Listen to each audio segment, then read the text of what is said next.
Hello friends, बहुत बहुत बधाई हो आपको क्योंकि कल आपके प्रोविज़नल अपॉइंटमेंट लेटर भी जारी हो चुके हैं। लेकिन उसके साथ फिर से एक चिंता आई है कि कई कैंडिडेट्स का कहना है कि अपॉइंटमेंट लेटर तो उनको भी मिला है जिन्होंने डीवी नहीं दिया था, जो डॉक्यूमेंट वेरिफिकेशन के लिए नहीं पहुंचे थे।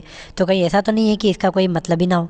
तो दोस्तों, मैं आपको बता दूं कि जब आपका रिजल्ट घोषित हुआ था उसके कुछ दिनों बाद ही अपॉइंटमेंट लेटर बन चुके थे, क्योंकि 12 जनवरी को रोजगार मेला होने वाला था और उसमें अपॉइंटमेंट लेटर भेजे जाने थे।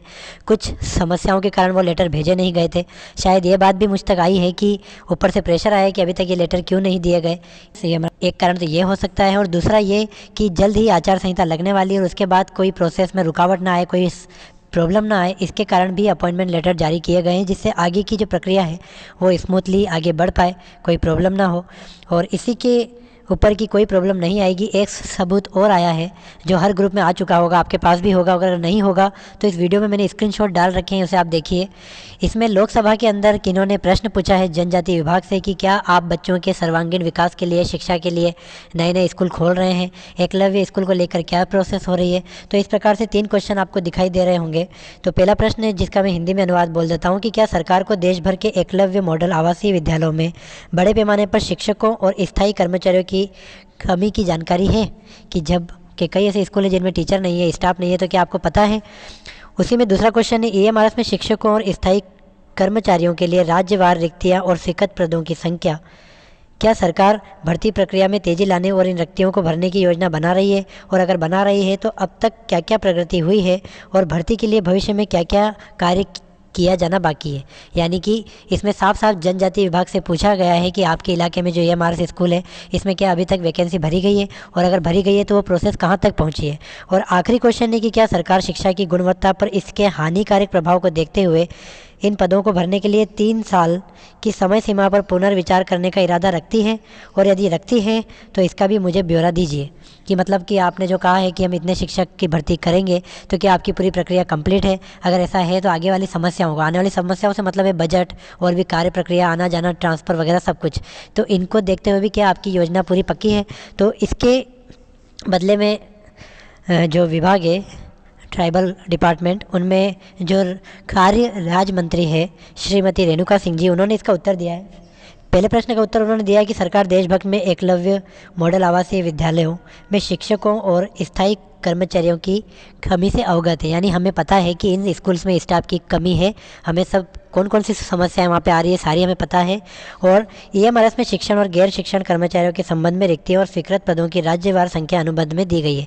यानी हमें पता है और उसके आधार पर ही हमने वैकेंसी निकाली है, और हमने नीचे एक टेबल दी है जिसमें हमने बता रखा है कि हम कितने राज्य, मतलब हर राज्य में कितने टीचर की भर्ती करेंगे, उसमें कितने पीजीटी होंगे, कितने टीजीटी होंगे, कितने स्टाफ के सदस्य होंगे, वो सारा हमने नीचे बता रखा है। अगले प्रश्न के उत्तर में उन्होंने कहा है कि ईएमआरएस की सुचारू कामकाज के लिए ईएमआरएस की योजना का प्रबंधन और कार्यान्वयन करने के लिए मंत्रालय के तहत स्वायत्त निकाय national educative society for tribal students ने शिक्षण के मौजूदा 10,391 रिक्त पदों को भरने के लिए भर्ती प्रक्रिया शुरू कर दी है। प्रथम चरण में गैर शिक्षण कर्मचारी, इन शिक्षण और गैर शिक्षण कर्मचारियों की भर्ती के लिए विज्ञापन 28 जून और 18 जुलाई को प्रकाशित किए गए। उपरोक्त पदों के लिए लिखित परीक्षा दिसंबर 2023 में निर्धारित की गई है। भर्ती चक्र के पूरा होने के लिए अस्थायी कार्यक्रम भर्ती का पहला चरण मार्च 2024 में है। यानी इसमें साफ साफ लिखा हुआ है कि हाँ, हमने वैकेंसी की शुरुआत कर दी है।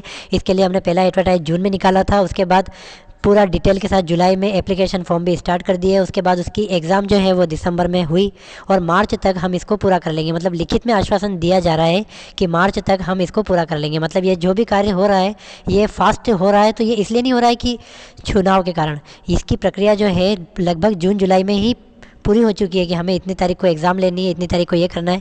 लेकिन दोस्तों बीच में स्टे लग गया था, उसके कारण लगभग 1-1.5 महीना ख़राब हो गया, इस कारण ये प्रक्रिया फास्ट हो रही है।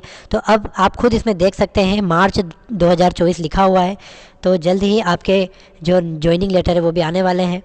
और आखिरी प्रश्न का उत्तर जो उन्होंने कहा है कि अगले 3 साल में समस्या तो नहीं आएगी, तो उस प्रश्न के उत्तर में इन्होंने लिखा है कि व्यय विभाग, यानी कि जो वित्त मंत्रालय उसके अंतर्गत जो आता है, इन ईएमआरएस के लिए अगले 3 वर्षों के चरणबद्ध तरीके से भरे जाने वाले 38,480 पदों को मंजूरी दी है।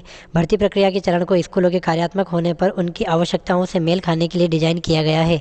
यानी कि बिल्डिंग को बनाना, उसमें स्टाफ को रखना, उनके क्वार्टर्स, बच्चों का खर्चा, स्टाफ की सैलरी, और लगभग 38,000 स्टाफ मेंबर्स को देखते हुए जो भी बिल्डिंग वगैरह बनानी है उन सब का खर्चा हमें स्वीकृत हो चुका है, आगे से परमिशन आ चुकी है। मतलब पहली बार में 8-10 हज़ार शिक्षकों की भर्ती, उसके बाद जल्द ही और शिक्षकों की भी भर्ती होने वाली है। तो ये इस प्रकार से इस प्रश्न का उत्तर दिया गया है। आप भी इस वीडियो में इस स्क्रीनशॉट को देख सकते हैं कि हर स्टेट में अलग अलग कितने स्कूल्स होंगे और हर स्कूल में कितने पीजीटी कितने टीजीटी हम रखने वाले हैं, पूरा का पूरा उसमें बता रखा है। इसके अलावा अगली जो टेबल है उसमें पूरा बता रखा है कि हर स्कूल में कितने टीचर्स रहेंगे, मतलब प्रिंसिपल, पीजीटी, टीजीटी तो रहेंगे ही, साइड में librarian, music teacher, art teacher, physics यानी कि पीटीआई जी हैं, हॉस्टल वार्डन है, स्टाफ नर्स है, अकाउंटेंट है, कैटरिंग असिस्टेंट है, सीनियर सेक्रेटरीट असिस्टेंट है, कुक, ड्राइवर है, इलेक्ट्रिशियन कम प्लम्बर है, लैब अटेंडेंट है, मेस हेल्पर है, चौकीदार जी है, काउंसलर है, स्वीपर है और गार्डनर है, यानी कि बगीचे को पानी पिलाने से लगाकर